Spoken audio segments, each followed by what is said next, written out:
네, 한 심리학자가 실험을 했습니다. 어느 지역에 딱 이 일정 가구를 정해놓고 그 집집마다 돌아다니면서 $100의 돈을 문 앞에 딱 놔두는 겁니다. 그래서 이제 한 사람이 이렇게 $100를 막 두고 다니니까 그 동네 사람들은 저 사람 좀 정신 나간 사람 아닌가 이렇게 생각을 하면서도 슬쩍 자기 집 앞에 놓인 $100의 돈을 가져갔습니다. 그렇게 한 일주일쯤 지났을까요? 이제는 아예 그 $100를 매일마다 누가 주니까 집 앞에 나와서 기다리는 사람이 생겼습니다. 그리고 한 2주, 3주 지나니까요. 그 $100를 받는 게 너무나 익숙한 것이 되어 버렸습니다. 이제는 그 돈을 받는 것을 어색해하지 않습니다. 그리고 4주, 이렇게 이제 정해진 한 달 기간이 딱 지나니까요. 이제는 아예 그 돈 받는 걸 너무나 당연하게 생각을 하기 시작합니다.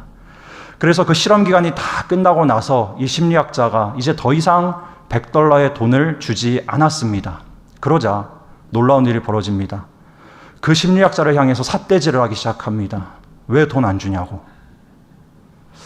여러분, 이게 우리가 그냥 웃고 넘어갈 수 있는 이야기일 수 있지만 사실 하나님으로부터 은혜를 공급받는 우리의 모습을 보여주는 하나의 이야기가 아닐까 하는 그런 생각이 듭니다. 우리 그리스도인들은 하나님의 은혜로 살아간다 해도 과언이 아닌 그러한 사람들입니다. 우리가 평소에 조목조목 다 따져보지 않아서 그렇죠. 하나하나 생각해 보면 우리가 하나님께 공급받는 은혜는 너무나 많습니다. 얼마나 많은 은혜를 공급받고 지금도 얼마나 많은 은혜를 누리며 살아가는지 다 알지 못합니다.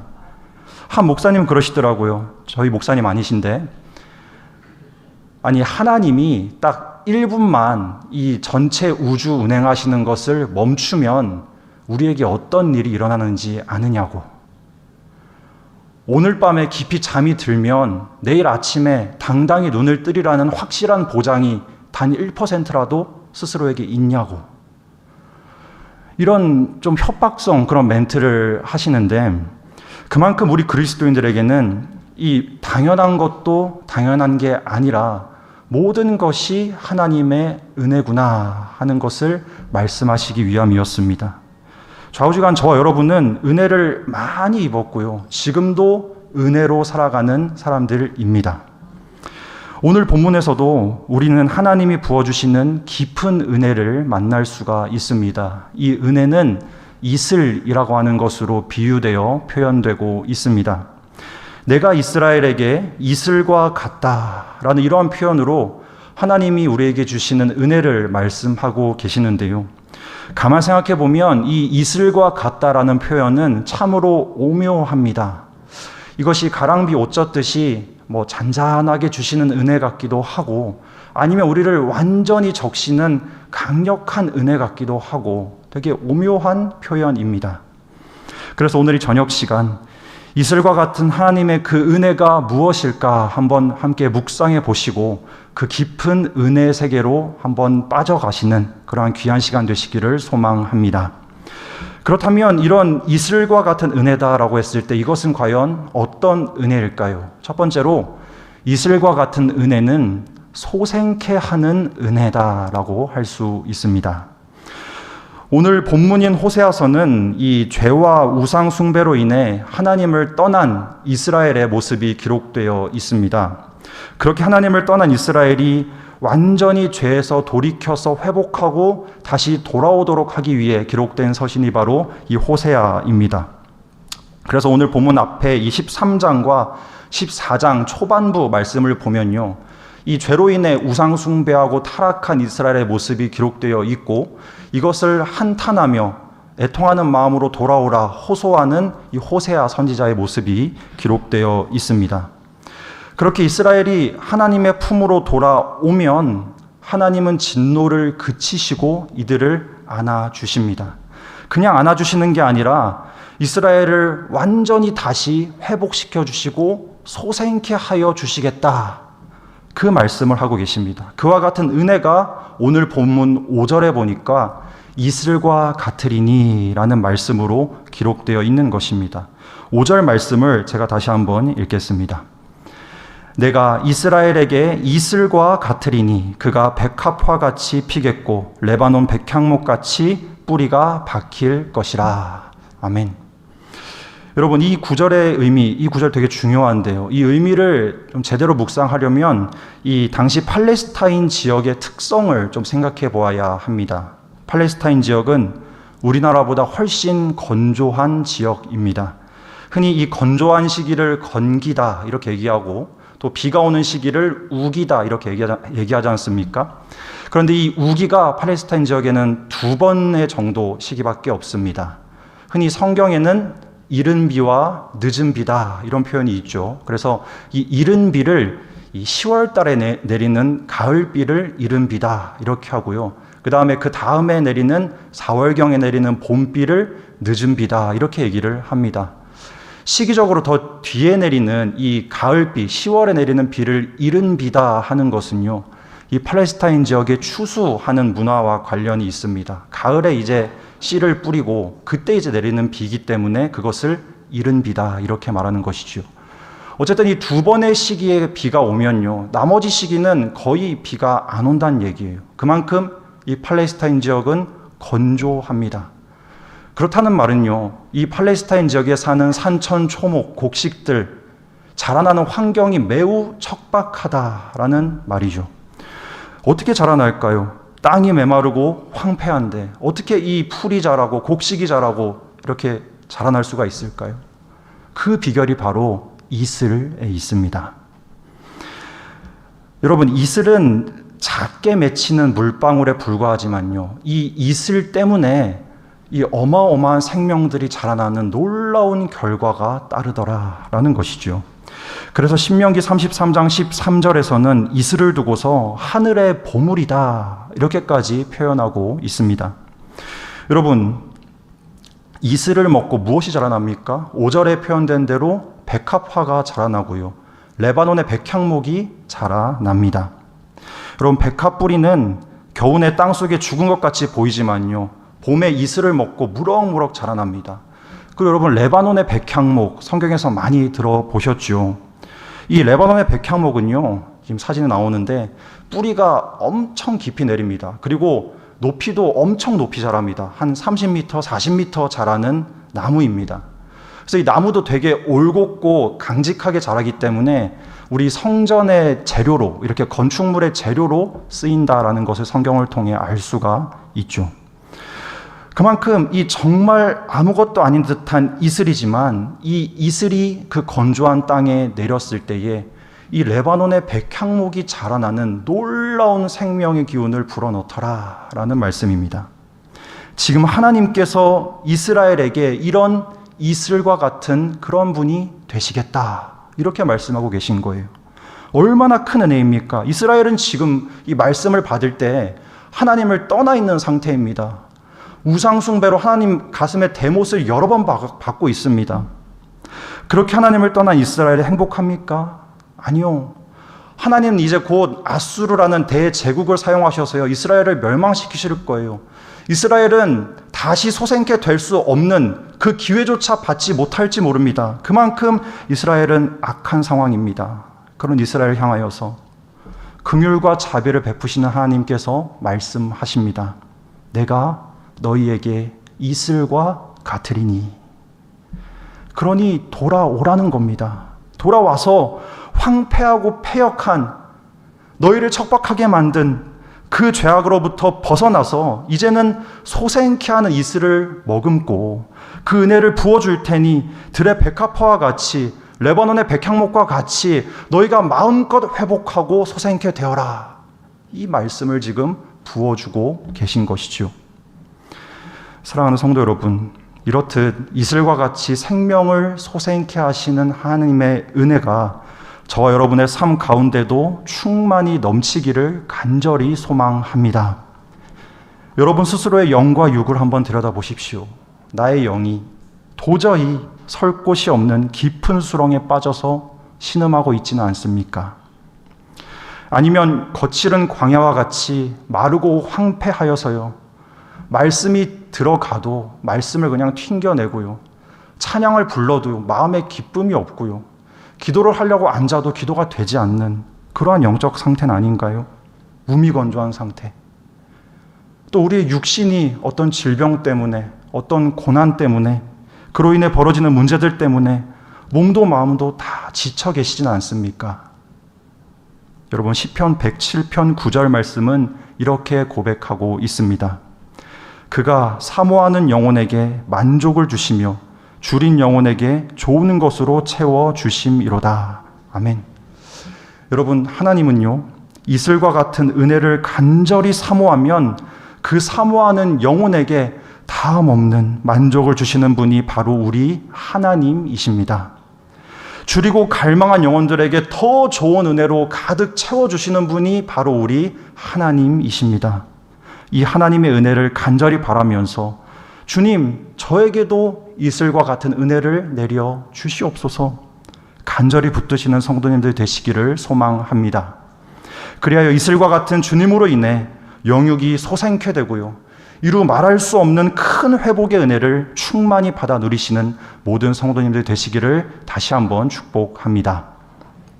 다음으로 이슬과 같은 은혜는 어떤 은혜일까요? 둘째로, 이슬과 같은 은혜는 깨닫지 못한 은혜다, 이렇게 말할 수 있습니다. 여기서 이제 깨닫지 못한 은혜다라는 것은요, 은혜가 없어서 깨닫지 못하는 게 아닙니다. 은혜가 있음에도 불구하고, 그럼에도 불구하고 우리가 깨닫지 못하는 그 은혜가 바로 이슬과 같은 은혜다, 이렇게 할 수 있습니다. 여러분, 이 진리를 묵상하기 위해서 이슬의 특성을 조금 더 생각해 보기를 원합니다. 여러분, 이슬을 언제 내리나요? 주로 밤 또는 새벽 이 사이에 이슬은 내립니다. 눈에 보이지도 않고 소리도 안 납니다. 그래서 우리는 이슬이 내리는 것을 직접 목격하는 것도 힘들고 잘 알지 못합니다. 근데 여러분, 비가 내리는 것은 누구나 다 볼 수 있잖아요. 비는 소리도 나고 눈에 보이기도 하니까. 근데 혹시 이슬 내리는 거 실시간으로 보신 분 아마 없으실 거예요. 이슬 내리는 소리 들으신 분 아마 없으실 거예요. 하지만 다음날 아침 밖에 나가보면 이 나무 잎사귀들, 또 지표면 보면 물이 촉촉히 내려있고 젖어 있는 것을 발견할 수가 있습니다. 우리가 깨닫지 못할 뿐입니다. 제가 사실 설교를 준비하면서 지난주부터 이 날씨 확인을 계속 했습니다. 사실 요새 날씨가 맑은 날은 엄청 맑은데 또 지난 주일, 월요일 이렇게 비가 왔었죠. 근데 제 개인적으로 사실 이 수요일, 오늘 이 기도회 시간에 좀 촉촉하게 비가 왔으면 참 좋겠다 하는 생각이 있었습니다. 그래서 아마 요새 맑은 날씨로 좀 기분 전환하고 계실 텐데 그 기쁨을 제가 잠시 앗아가고자 하는 그런 악한 마음을 먹었습니다. 왜 그러냐면 이 오늘 말씀 제목이 이슬과 같은 은혜지 않습니까? 그러니까 이 말씀을 딱 듣는데 또 주변 환경이 비가 이렇게 촉촉히 내리고 있으면 뭔가 이 말씀 듣는데 시너지 효과가 날 것 같은 거예요. 그래서 제 마음 한켠에 비가 왔으면 좋겠는데 하면서 날씨 검색을 그 네이버에다가 부민동 날씨 계속 쳐봤는데, 여러분 오늘 겪으셨다시피 날씨 어땠습니까? 해가 쨍쨍하더라고요. 쨍쨍하고 하늘이 어찌나 맑은지 그런 날씨였습니다. 그런데 제가 그런 생각을 하고 있는 와중에 제 마음속에 어떤 생각 하나가 딱 드는 거예요. 저는 이 생각이 하나님이 저에게 주신 생각이라 믿는데, 어떤 생각이냐면 꼭 그렇게 비가 내려야, 촉촉한 분위기가 돼야, 그래야 은혜가 임하겠는가 하는 생각인 거예요. 그렇지 않아요? 아니, 비 안 내려도 괜찮지 않습니까? 비가 내려야만 하나님의 은혜가 더하고, 비가 내리지 않으면 하나님의 은혜가 덜하고, 그건 아니지 않습니까? 하는 생각이 들더라고요. 그러다 보니까 하나님 앞에 좀 부끄럽기도 하고 좀 죄송하기도 한 그런 마음이 들었습니다. 이제 그렇게 이 설교 준비를 쭉 하는데 제가 이 이슬의 특성에 대해 조금 고민을 하다 보니까 하나님이 저에게 그런 마음을 주신 것이 바로 딱 와닿았습니다. 왜 그러냐면, 여러분, 이 이슬을 내리는 원리를 여러분 잘 아시나요? 지금 과학 시간은 아니지만 좀 설명을 드리면, 이슬은 물입니다, 여러분. 수분. 사실 지금 요 공기 중에도 수분이 있죠. 수분의 입자가 있습니다. 근데 이 입자 특성이 있는데, 요것은 이제 열이 막 발생을 하고 온도가 올라가면 여기저기로 막 퍼집니다. 퍼지는데 반대로 온도가 내려가고 좀 추워지면 얘들도 막 모입니다. 모여서 엉겨 붙습니다. 그래서 계속 그 엉겨 붙는 수분 입자가 모이면 물방울이 되고, 그게 이제 딱 이 나뭇잎이나 어디 내려앉는 거, 그게 바로 이슬이 되는 것이죠. 여러분, 이 하나님의 은혜가 이슬과 같다라고 했을 때 이 특성을 잘 묵상해 보면 우리가 큰 진리 하나를 발견하게 됩니다. 어떤 진리냐면요, 이슬은 언제나 항상 있더라라는 거예요. 우리가 매번 느끼지 못할 뿐이지 공기 중에 있던지 물방울의 입자로 눈에 보이던지 그 수분, 이슬은 언제나 우리 환경 가운데 존재하고 있더라라는 겁니다. 그와 같이 하나님의 은혜는요, 어떤 특정 순간에만 우리에게 임하는 것이 아니다라는 거예요. 항상 우리에게 임하고 있는 것이 하나님의 은혜입니다. 그러니 제가 비가 왔으면 좋겠다 생각한 게 얼마나 어리석은 생각입니까? 비가 오든 안 오든 하나님의 은혜는 늘 우리와 함께 하고 있습니다. 다만 우리가 깨닫지 못할 뿐입니다. 그래서 이 두 번째 대지의 주제를 깨닫지 못한 은혜다, 이렇게 이름을 붙여본 것입니다. 여러분, 이슬과 같은 주님의 은혜는 항상 우리와 함께 하시는 은혜인 줄로 믿으시기를 바랍니다. 오늘 본문 이스라엘 백성들 보십시오. 이스라엘 백성들이 하나님을 등지고 우상 숭배에 빠져있는 이 상황조차, 이 상황 속에서도 하나님의 은혜는 계속해서 이 백성들을 비추고 있습니다. 4절에 보면 내가 그들의 반역을 고치고 기쁘게 그들을 사랑하리니, 이렇게 말씀하시죠. 비록 이스라엘은 하나님을 떠나 있지만 하나님의 사랑과 은혜는 여전히 비추고 있는 거예요. 그런 이스라엘에게 이슬과 같은 은혜로 항상 함께 하시더라라는 겁니다. 여러분, 좀 더 앞에 이 호세아 11장 8절에 보면요, 이 하나님의 마음을 아주 직접적으로 드러내고 계신데 그 11장 8절 말씀 제가 한번 읽겠습니다. 에브라임이여, 내가 어찌 너를 놓겠느냐? 이스라엘이여, 내가 어찌 너를 버리겠느냐? 내가 어찌 너를 아드마같이 놓겠느냐? 어찌 너를 스보임같이 두겠느냐? 내 마음이 내 속에서 돌이키어 나의 긍휼이 온전히 불붙듯 하도다. 아멘. 이렇게 말씀합니다. 여기서 이제 아드마, 스보임이라는 것은 이 앞에 이제 소돔과 고모라가 멸망할 때 같이 심판당한 그러한 성읍, 지역을 일컫습니다. 여러분, 지금 이 이스라엘이 하나님을 끝끝내 반역한 치명적인 상황 속이지만 하나님은요, 그렇게 이스라엘을 아드마같이, 스보임같이 멸망하도록 내버려 두실 수가 없다라는 거예요. 하나님의 마음은 긍휼이 불붙듯 하여서 내가 너희들 멸망하도록 그렇게 놔둘 수가 없다는 겁니다. 정작 죄짓고 있는 이스라엘은 이러한 은혜와 사랑을 느끼지 못하는데 그래도 하나님은 언제나 은혜를 베풀고 계셨다라는 말씀입니다. 사랑하는 성도 여러분, 이러한 하나님의 은혜는 지금도 저와 여러분을 향하고 있습니다. 우리가 어떤 은혜 받을 만한 행동을 해서 그래서 하나님이 은혜 부어주시는 것 아닙니다. 아니면 이전엔 은혜가 없었는데 어떤 순간부터 우리에게 은혜가 생긴 것도 아닙니다. 로마서 5장 8절 말씀, 여러분 이렇게 증거합니다. 우리가 아직 죄인 되었을 때에 그리스도께서 우리를 위하여 죽으심으로 하나님께서 우리에 대한 자기의 사랑을 확증하셨느니라. 아멘. 이미 우리가 이 그리스도의 보혈의 공로로 우리가 이 구원받기 그 이전에 이미 죄인 되었을 때부터 하나님은 우리를 사랑하고 계셨고 은혜를 비추고 계셨다 하는 말씀이죠. 그렇다면 이렇게 항상 나를 향하고 은혜가 향하고 있는데 왜 나는 그 은혜를 다 느끼지 못합니까? 심지어 예수님의 십자가 죽으심과 부활을 믿음으로 구원받았다고 믿는 지금 이 순간도 왜 그 은혜를 내가 다 받아 누리지 못하고요? 왜 내 마음속엔 공허함이 있는 겁니까? 성경은 그 이유를 우리의 마음 상태에서 찾고 있습니다. 여러분, 야고보서 4장 6절 말씀에 이렇게 기록합니다. 그러나 더욱 큰 은혜를 주시나니 그러므로 일러스되 하나님이 교만한 자를 물리치시고 겸손한 자에게 은혜를 주신다 하였느니라. 아멘. 겸손한 자에게 은혜를 주신다고 합니다. 사랑하는 성도 여러분, 공기 중에 수분은 늘 존재하지만 이것이 우리가 항상 이 수분을 느끼고 있지 못하죠. 온도가 내려가고 이슬이 맺힐 조건이 되어서 이것이 이슬이 되어 우리 눈에 보일 때 느낀다 했습니다. 하나님의 은혜도요, 항상 우리를 향하고 있지만 우리가 다 깨닫지 못합니다. 우리의 마음이 겸손하지 못하면요, 반대로 우리의 마음이 너무 교만하면요, 하나님의 은혜를 누릴 수가 없고 언제까지나 깨닫지 못한 그 은혜로 그대로 머물러 있는 것이죠. 다시 말해서 우리의 심령이 주님 앞에 겸손함으로 엎드려 있을 때 우리를 언제나 향하고 있던 그 은혜의 손길을 발견하며 그 은혜를 간절히 붙들 수 있게 되더라라는 말씀입니다.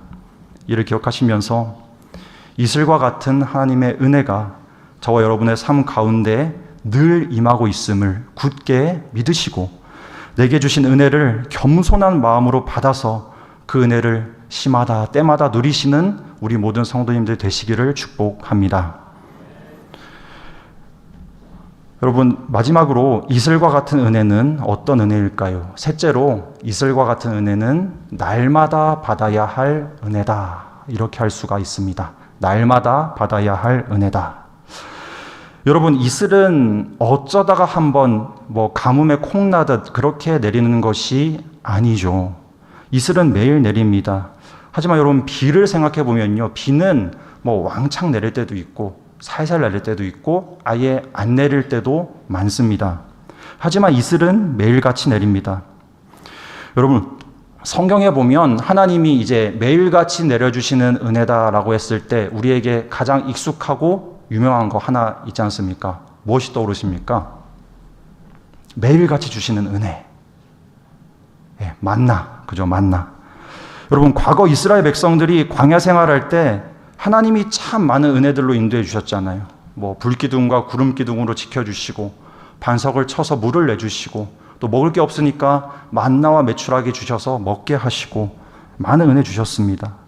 그런데 여러분, 성경 말씀에 보면 이 만나를 언제 내려주셨다라고 기록하고 있을까요? 민수기 11장 9절 말씀 보니까 이렇게 기록합니다. 밤에 이슬이 진영에 내릴 때에 만나도 함께 내렸더라. 이렇게 기록합니다.